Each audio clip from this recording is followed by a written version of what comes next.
Photographic Man. I am joined by Joe Morton, and we are going to look at some pulps. We'll see you there.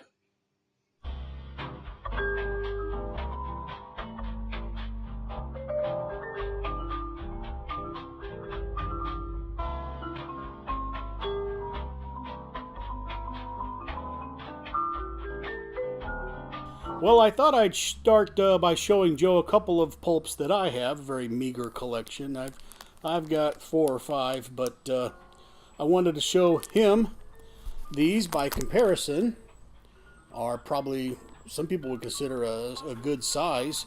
Amazing Stories started to go real small, and though I showed this on the 4-color fossils, I didn't make mention that this Amazing Stories is kind of smaller. They started doing that in the 1950s. But based on this size comparison, wait till we see what Joe has. Now, Joe, how old is this one? I think it says 1926. 1926. And that is some sort of bug alien welcoming these people that have just landed. I'll try to get a little close here. We're a little concerned about taking them out of the bags because things can flake off, but 1926, so we're practically at 100 years. You see, by comparison, the size-wise, they're much bigger. They also had a size just a little bit smaller, a little bit bigger than the ones he had, and a little bit bigger than, just a little bit bigger nose, and smaller than the big ones I've got, the first year of them. That one there, the 1926 one was like the volume 1 or whatever, you know, the beginnings of them. And was this the one made famous by? Oh, we'll get to that one, the Forrest Ackerman.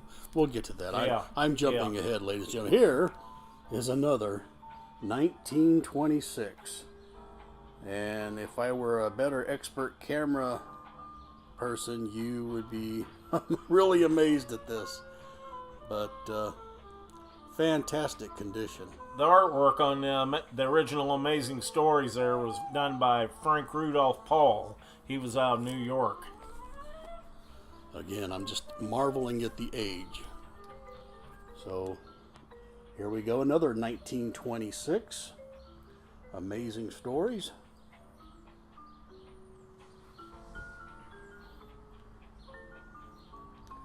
And Joe got all these. They were in a stack years ago, and he slowly was able to buy them all. Was this from the old book rack? Yes. The book rack was a store that Joe and I would go to. We didn't know each other way back then, but this is just dynamite. This is H.G. Wells. Incredible. We're so modern now. We're all the way up to 1927. And I've got more of the older ones. I just brought some of the best looking covers and stuff, such. But I knew we couldn't do them all. This one, Joe would choke a horse. I'm trying to show how thick it is. It's almost an inch thick. So 1929. This is a quarterly. That is, that's incredible. Looks to be some water damage on the far left. So we're being very careful, but my goodness. My goodness. Amazing Stories. All right, now Joe wanted me to show this one more time before we move on, because he's got a story about this with Forrest J. Ackerman. Go ahead, Joe. This book here, Forrest discovered this book in 1926 on a newsstand in California where he lived, and he always made the little speech. He said, I picked up the magazine. The magazine came into my arms, said, take me home, little boy, you will love me. And he fell in love with this stuff. And then later on down the line, years ago, the artist Frank Rudolph Paul, before he passed away and everything, before he took this book, and he was planning on doing a book on his collection and everything about himself, And he had the man that's standing in front of the crustacean right here. He's shaking hands with. It looks like a big giant shrimp. Okay. And he had it turned into him, and he's got like a superhero's outfit on. It looks kind of like it's Forrest J. Ackerman almost dressed up like Doctor Strange from the Marvel Comics. And this is what started the whole thing. This magazine had jumped off the newsstand when I was 9 years old in 1926. And the artist redrew it for me and moved me into the picture there. Moved it 100 years into the future. And he's shaking hands with the guy, and they made the cover of the book. All right, I'll try to find that picture and we'll superimpose that in. Yeah, that'd be cool. All right.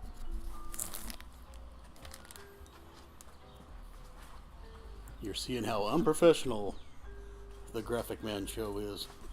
Now we're going to go more to the horror and strange stories side of things. Well, let's kick it off of these two if you want to, or that one there. Goodness. Trying to find the year. 1940. All right, now this one is 1940. What do you know about this Fantastic Adventures? The thing I really know about it, they were around as long as some of the other ones, and they did a lot of adventures. They called them adventure stories, but it was more fantasy and horror, and then they got into the science fiction side of it. But one of the writers in it is Robert Bloch, which if you've ever heard that name, he's the one that wrote the story Psycho for Alfred Hitchcock. Oh. And he's noted for horror stories and stuff because he used to write for Weird Tales magazine, which I've got some of those we'll see here. And once again, 1940. Incredible. And we got something way over here. Now this is starting to be a little smaller in size. Yeah. This is Strange Stories. By comparison, I'll put it on top of that. And now we'll lift it up and take a look at that weird spider. I love the cover on it. Yeah. They also did a vampire cover, which I'd like to be able to get a hold of. But this looks more like a Fu Manchu, sort of an evil Oriental type of person. Definitely. You was seeing a lot of them back in those days. The Bag of Skin. What a title. The Bag of Skin. And Ooh, and astounding. I've been noticing these. They have tremendous covers. This looks like something from DC Comics. yeah, the stories in the Mountains of Madness by H.P. Lovecraft. It's like the first time it was ever printed. Lovecraft, it was 1936, I think. Try to get close for that. People can verify that. Yeah. All right. The only time I've ever seen one of these were in a H.P. Lovecraft book. It was all about his bio and everything, and they showed a picture of this magazine, and I about fell over when I found it. Fantastic. No, astounding. Yeah, it's true.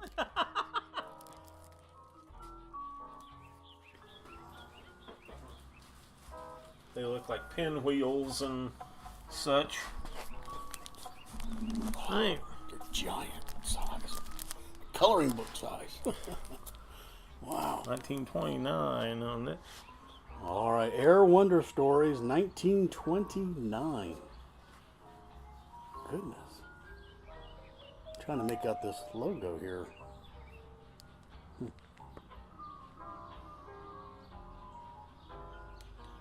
There's a lot going on. Talk about a busy airport.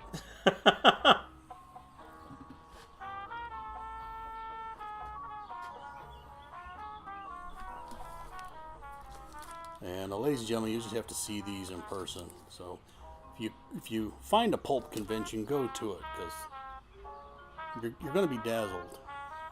You're going to be tempted after walking around. You're going to be tempted to get some of these. They're just nice pieces of art, Definitely. you know. This one here, this one's 1930, right before World War II, and it's got these airplanes getting cut in half by this big buzzsaw blade. That is quite a defensive maneuver. Wonder if our Air Force is practicing against that. They're probably working on it. Wow. And the year again was? 19... Was it 30, did I say? Look around the back, I got it. 30. Yeah, Yes. 1930. Oh, my.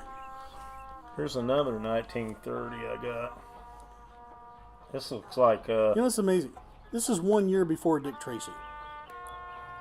Wow. 1930. That's just amazing. This is volume 1, number 7, 1930.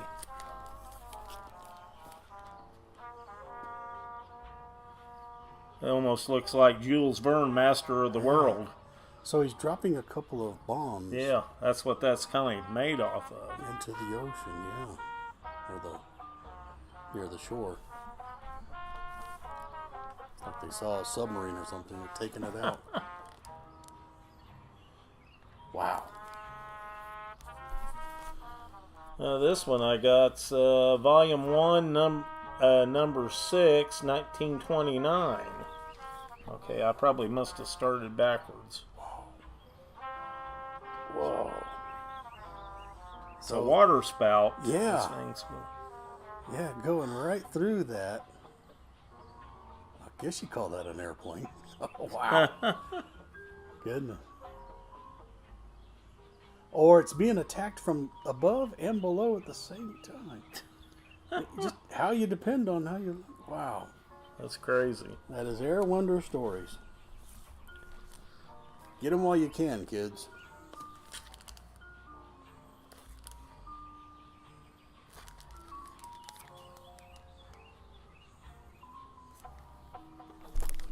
Here's 1930, volume 1, number 9. Goodness. Looks like they're beaming them up. Yeah, they've... Star Trek might call that a tractor beam, or just yanking you right out of your I'm sure Gene Roddenberry bunker. looked through a lot of Yeah. these. Air Wonder Stories. I've never heard of the title, and I'm just noticing this logo is a propeller Uh-huh. with I guess like a windshield. What the deal was right at that time, air travel just began. Yeah. You know? And these people are really astounded by blimps and airplanes and whatnot, you know. And once again, this 1929. Goodness. And these are huge. Once again, ladies and gentlemen, for comparison's sake, there's my little amazing story. What you got now? This is October 1929, Volume 1, Number 4 of Air Wonder Stories. Goodness.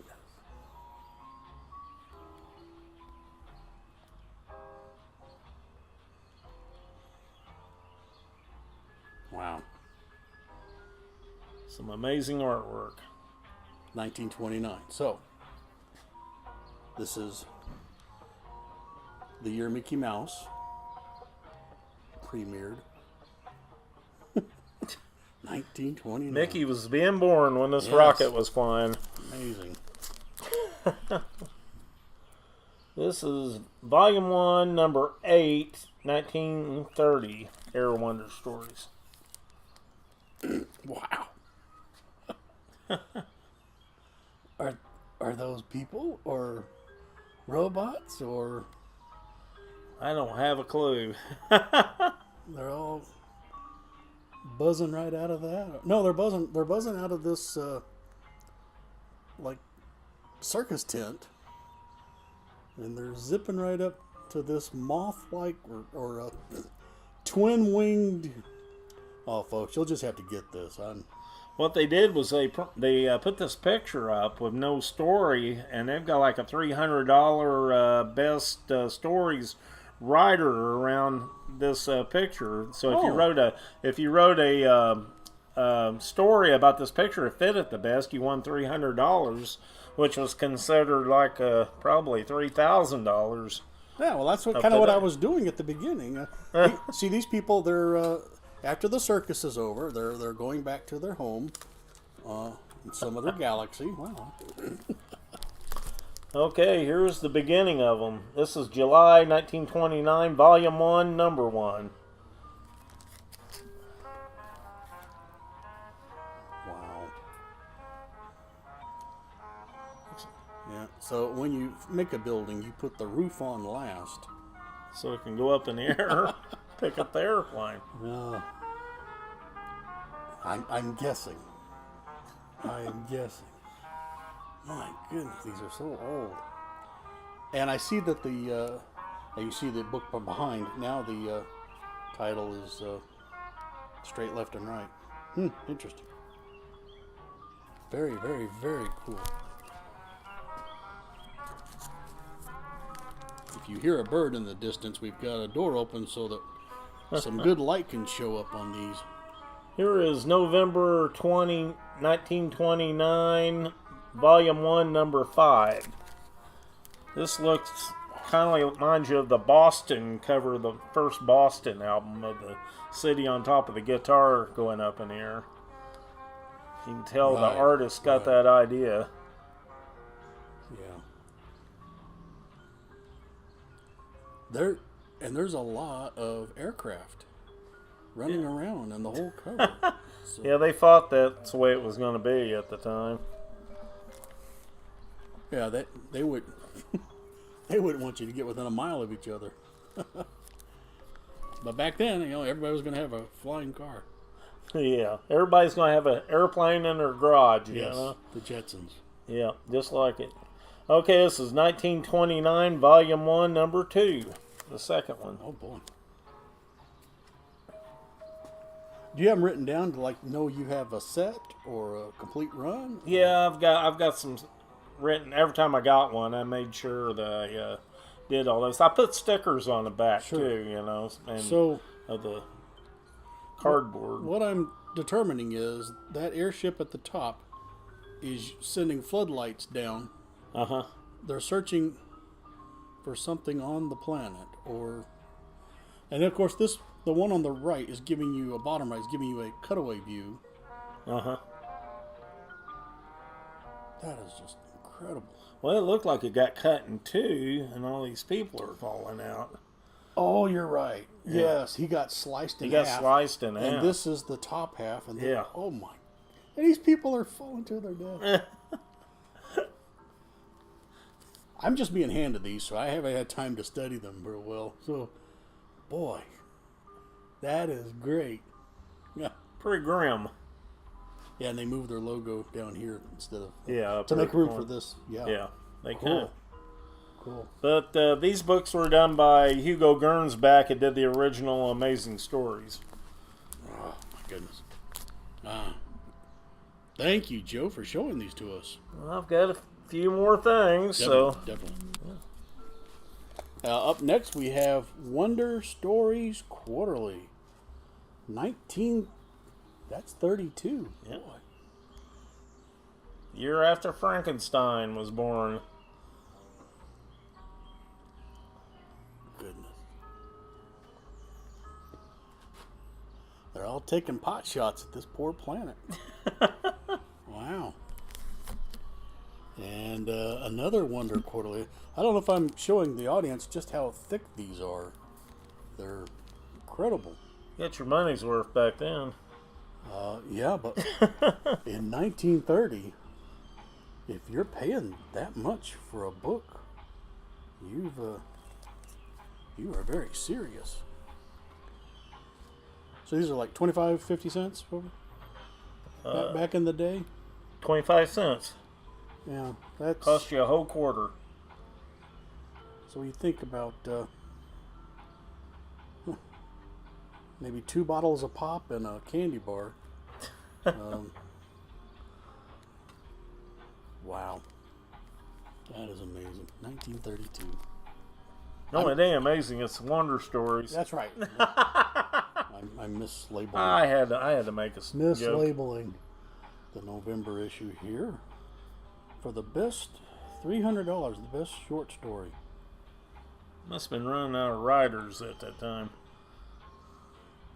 So there's a planet I think that's 1929. at the bottom. Yeah, I didn't even want to guess the era. Huh.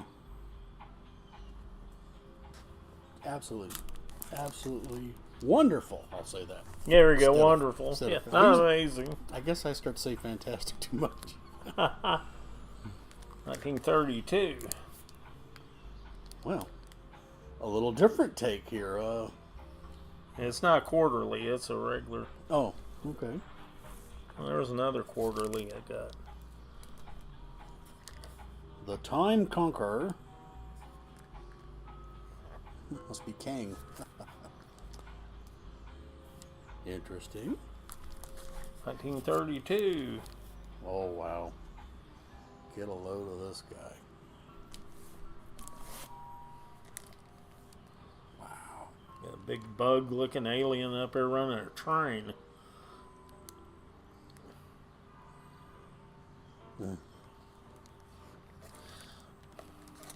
Man.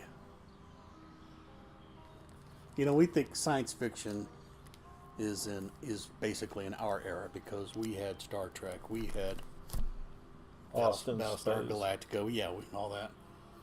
But well, Jules Verne and those guys back then. They were. Whoa! It's like a meteor just went right through the top of that ship. 1931. My goodness. Was it no one paying attention? Guys, we should, wow. I'll try to get big close-ups of the carnage. Wow. And that's how thick it is. These are tremendous. I can't describe what it feels like to hold this. Like, Feel kind of like one of the new phone books that they passed out okay, a few years ago when they condensed them down. fantastic or wonderful. Wonderful. Man, those are dynamite. Weird Tales. Okay, more like comic book size. Yeah. These were the horror magazines of the time. I was going to say that's very strange, but you're supposed to say weird. Yes. I don't even know what to say about this one. Wow. Wow. That is crazy weird. And, there's a damsel in distress. And, well, It's got a corner took out, but I went and brought it anyway. sure. It's an early appearance of the Impossible Man. For you Fantastic Four fans. Oh my goodness. Uh-oh. What is that? Look like a grave. It got a zombie coming up and a buzzard trying to make a meal. Was one of them. Well, yeah, I'll take your word for it. Wow. I don't even know what I'm looking at. It's a big Yeah. well, vulture here sitting on his rib cage, okay. and then you got the heads and everything, and then you see these other ones coming out of the grave at him. Yeah. I guess he's sitting there waiting for him to get up. And Okay, so this is the mist that's going in front of the skulls. I was trying to think, are they transparent like they're ghosts? But, all right, I better show this so people can even see what we're talking about. I'm not going to tell you the absolute rock bottom prices he paid for these folks. you would be throwing things at your screen if you knew the great deals that Joe over the years has gotten these books. Now it's hard to find them. That is weird. Weird Tales. Now, is this the same title as Weird Wonder? Or No, that would have been something else. I just put you on the spot there. I didn't. This one here has got a story by Robert Bloch, The Weird Tailor, and that appeared in a couple of different movies back in the 60s and 70s out of England. Amicus did a copy of it, of one of the stories in Asylum, the movie Asylum with Peter Cushing. That's got a Robert Bloch story in it. Okay, reminds me of the evil Sleeping Beauty. Yeah. Yeah, the wicked... Maleficent or something. Yeah. Uh-oh, there's some... There's a fight gone horribly wrong.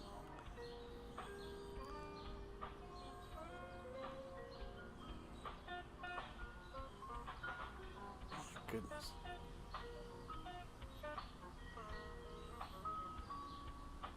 Yeah, I could use that as the thumbnail for this episode.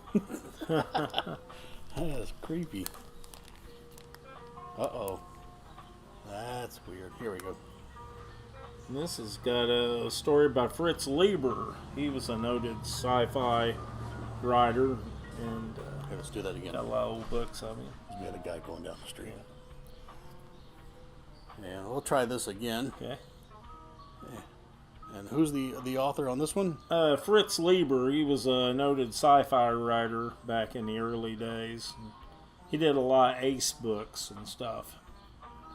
Ace science fiction books. Man, these are incredible.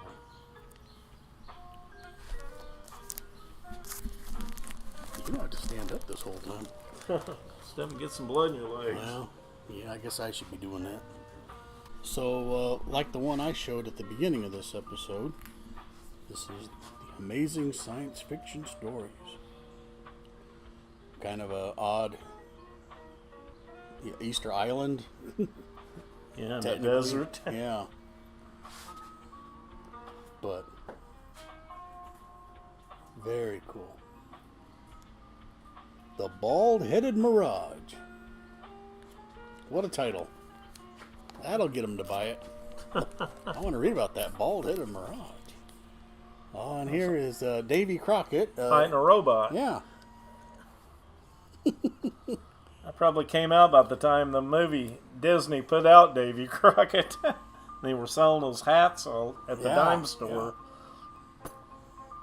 The Junior Woodchucks. Uh-oh. Creepy looking bug. Oh, it's gonna come after this poor gal. Oh, never leave the car.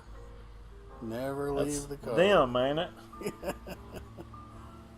Looks like a scene from the movie Them.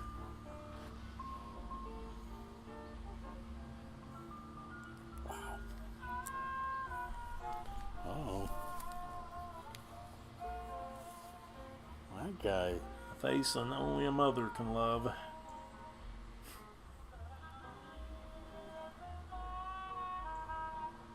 This guy is practicing his printing of the number 4. Always good to stay in practice. I have no idea what's going on.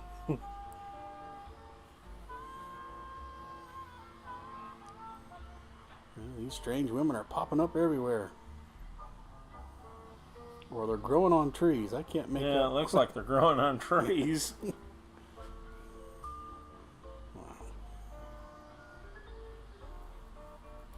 And we'll avoid making a comment about if they're ripe or in season. So, we'll move on to this next one. Uh-oh, some green little men. I think I got that one from Doug. That was like one of the first amazing stories I found in little form like that. I'm not reading the title, but it's like a Trojan horse scenario. It's like they were taken off of it or something. Oh. Wow. Very, very cool. All right, did you do them earlier? Or? No, we talked Okay, about yeah. these. These you have to two were explain done these. by the artist, what's his name? Something Freeze. Let me look. Go ahead. And that was like I the got it album written cover down. of, was it Queen? Yeah, it's a. Maybe I didn't write. I figure so.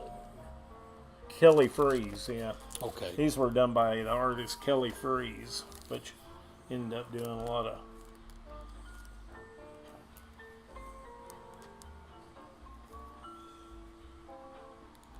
The one on the right is a picture you'll notice if you ever heard the band Queen. They used it on their "We Will Rock You" album. Or we will make you read Pulps. And now here's what Saturn. Science fiction and fantasy. That's got a Jules Verne in it.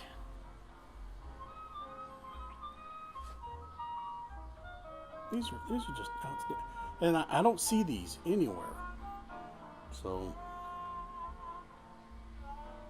well, I'll be showing these to the fossils later. They'll get a kick out of those.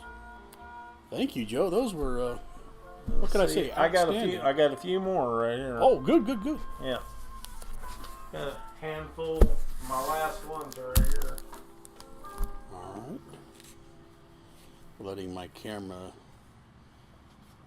get situated. This is If. Jungle in the Sky.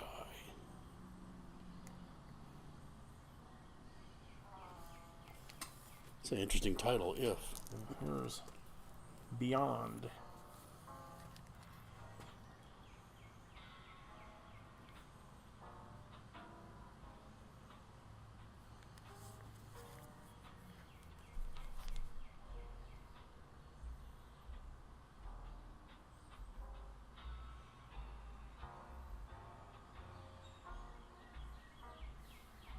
Very, very, very cool.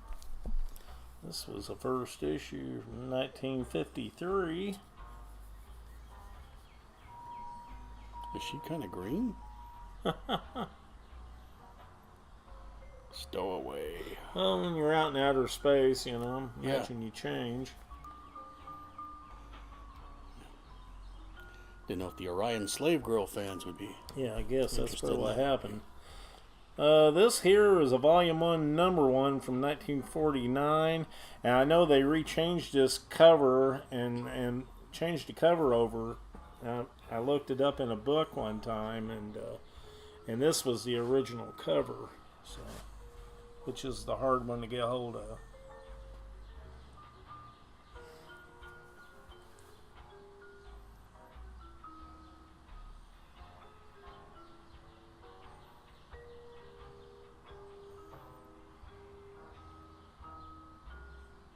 Wow. That's it. Wow. Well, once again, thanks, Joe. This was tremendous. I hope everybody enjoyed it. This is a small sampling of Joe's collection.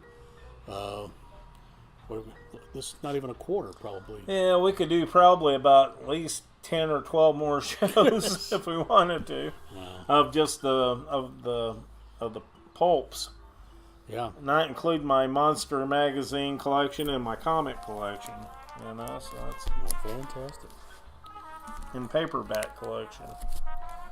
And I'm afraid our cameras had it for the day, but we'll end on another close-up of this. So, ladies and gentlemen, thank you for watching, and we'll see you again. On behalf of Joe Morton and myself, happy drawing. And I'll try to end on a solid picture. So.